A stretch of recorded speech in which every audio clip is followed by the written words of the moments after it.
This is the kids' first time eating Japanese curry. Wow. That's big, alright. It's also their first time eating curry of any sort. Sorry for you kids. But then got chili powder. Yeah, Can I have that one? It's okay. it's okay, right? It's very nice, JJ. You're now eating curry. Japanese curry. Oh, thank you. What's that? Extra curry sauce.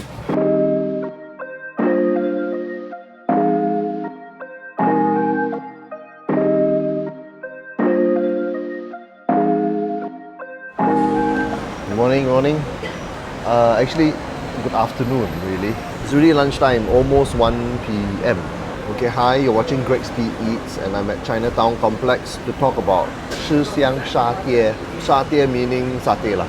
This stall is a heritage hawker stall which sells satay, meat skewers, but not the Malay or Indonesian versions of satay, which are more commonly found in Singapore, but specifically the Hainanese Chinese version of the dish, which is getting increasingly harder to find.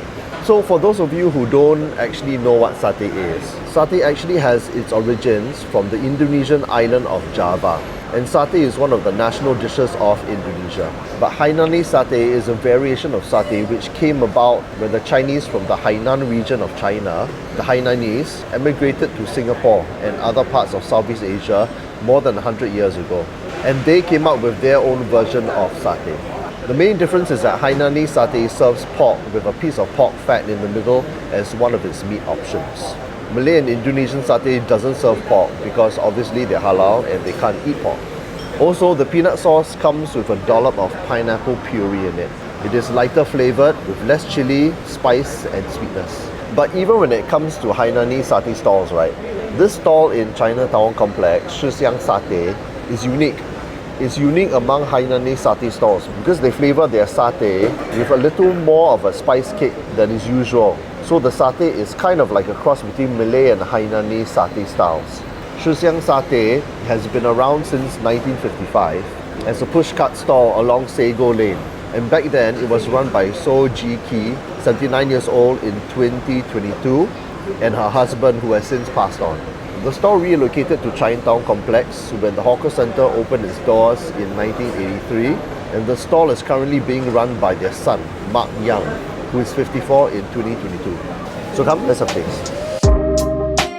Got satay? Can I order 555? 5 pork, chicken and mutton over there. Once ready, I'll wait at you, okay? Okay, thank you. And also one ketupat also lah. Thank you, thank you. Okay, we got our order, so we just have to wait. Oh, huh? Hey, come, I give you money first. 10块2毛，你自己找一下。你们说对不对？谢谢啊。Oh, never mind, it's okay, can. Thank you, thank you very much. Thank you. Okay, so what did I order? I ordered 5 of each lah. Okay, 5 mutton, 5 chicken, 5 pork. Almost everything at this stall is made on site, and it's not gotten from a factory, which is very unlike most satay stalls these days, which rely on factory supplied raw satay and peanut sauce.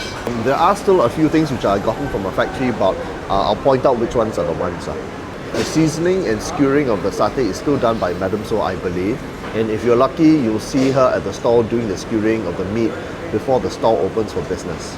The meat is marinated for 24 hours, and as a side note, the marination isn't the same as how it was done in the 1950s. Apparently, Mark's father gave him the secret marination recipe with a list of spices in Tamil. But even the Tamil spice grinders, right, they don't recognize the spices. So the recipe is somewhat recreated from scratch. So let's try the satay lah, okay? I believe this is the pork, the all-important pork. Most Hainanese satay stalls serve their pork satay with a sizable piece of fat in the middle, and the piece of fat at Shi Xiang is rather small. That said, while you're not actually able to bite into a sinful piece of soft grilled fat, the lack of it doesn't really affect the overall juiciness of the satay. It is still fairly juicy.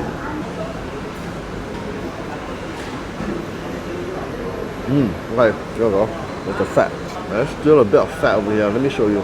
So as you can see, right, they do actually still put the fat inside, but it is not very big. But the flavour is still there. Resultant satay is very well grilled, and the meat texture is soft and tender but still with bite. It's got a nice charring as well. Now before I talk about the seasoning and the taste itself, right, let me try all the textures first. This is the chicken.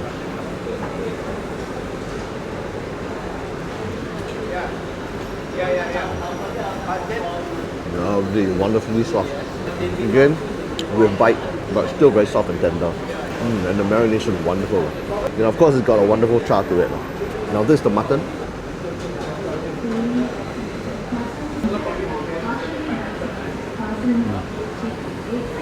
Again, with a great charring, a little meatier, which is usual for mutton, but still fairly soft. So onto the satay seasoning itself. It has a nice savory, sweet balance. Lightly sweet like how Hainanese satay is, but there is more of a spice and chili kick, similar to what you get from Malay satay, but it is not as intense lah. That said, the seasoning can be a little inconsistent at times, mainly because his mother does the marination and then she just uses agar-agar lah. She uses estimation and it's not always spot on all the time. So the Malay influence can also be found in Shi Xiang's peanut sauce. This is the peanut sauce, okay, and they do put some pineapple puree inside. And so I'm going to mix it up.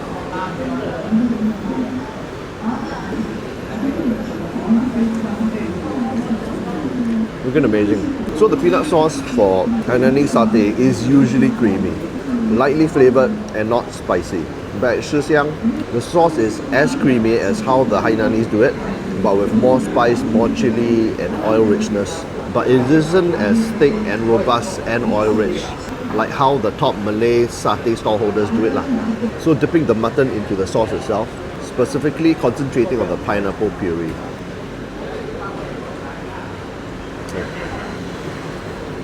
So like a good Hainanese satay stall, Shi Xiang adds a dollop of pineapple puree into their peanut sauce, and it has the effect of adding a subtle fruity freshness into the taste.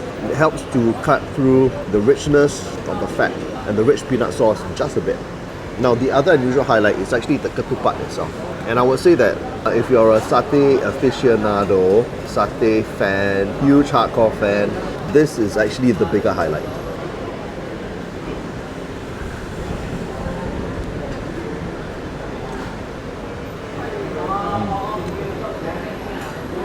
If you actually observe it at the stall, it's actually wrapped in palm leaf, like how they used to do in the old days. Most satay stalls in Singapore, both Hainanese and Malay, they've practically done away with the palm leaf covered ketupat lah, and they only offer ketupat in green plastic film coverings. You can actually try and request it from him lah, to actually cut it in half and to leave the palm covering on lah. When you break into it, right, it has this nostalgic and distinctive palm leaf aroma, which adds so much to the experience of eating satay. Amazing.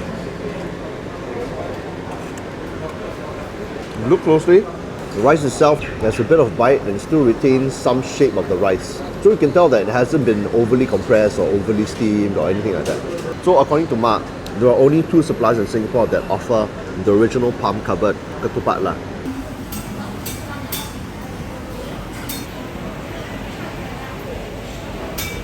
But in order to obtain it, he has to buy some satay, and then he just buys the ketupat itself lah. Let me go and try and buy from him lah.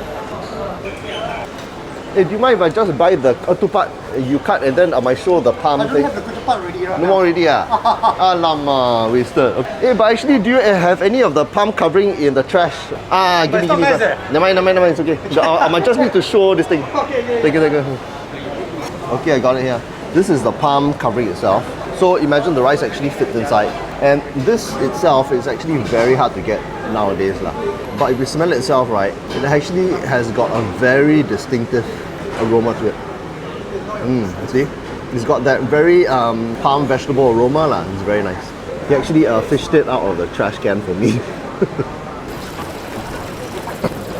Okay, finished. So that was a look at Shi Xiang Satay, which is one of the top Hainanese satay stalls in Singapore lah. Top 3, that's for sure, and definitely probably the best in Chinatown itself. So would I travel half across Singapore to eat here?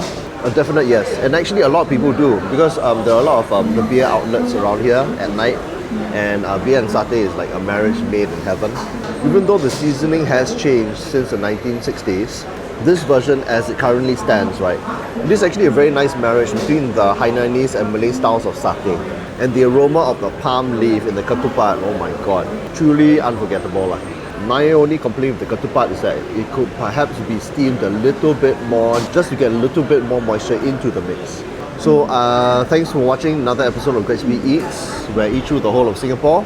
If you liked this episode, give it a like, subscribe, comment below and turn on the notifications bell, and I will see you in the next one for more eating.